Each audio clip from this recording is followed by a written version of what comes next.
Welcome back.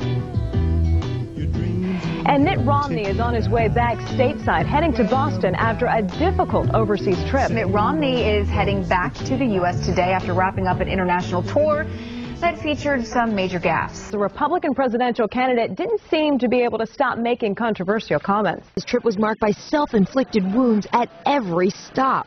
From Mitt Romney, a gold medal gaffe, questioning London's readiness for the Olympics. There are a few things that were disconcerting. The stories about the private security firm not having enough people. Those words made the kind of headlines Mitt Romney wasn't hoping to see on an overseas trip that was about boosting his foreign policy resume. On the Today Show, he wasn't apologizing for the Olympics comment, nor was he apologizing for not releasing more than 2 years of his income taxes. He may have lost a few fans in the host city of London. There's a guy called Mitt Romney who wants to know whether we're ready.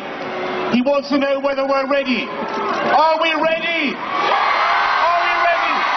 Yes, we are.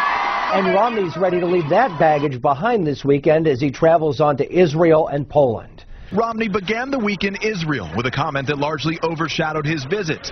Romney is getting some flack for comments he made in Jerusalem, and it caught a lot of world leaders off guard. Romney was criticized by several officials for telling Jewish donors that their culture is part of what has allowed them to be more economically successful than Palestinians. Today in Poland, reporters peppered Romney with questions, and it quickly grew tense with one of his press aides. After shaking hands with local dignitaries, Romney walked to his car, ignoring questions shouted by U.S. reporters. What about your gas? That's when the aide, traveling press secretary Rick Gorka, lost it. Show some respect. We haven't had another chance to ask him questions, Gordon. This is a holy sight for the Polish people. Show some respect. Unbelievable. That's right. He said, "Shove it and kiss my blank" at a site that he himself described as a holy place. Now the incident is becoming an embarrassment for the Republican presidential candidate. Some very tense moments between the press pool and the Romney campaign. But you're starting to see some of the campaign's frustrations spill out. Mr. Romney's now on his way back home to the United States, calling his overseas trip a success. Welcome back.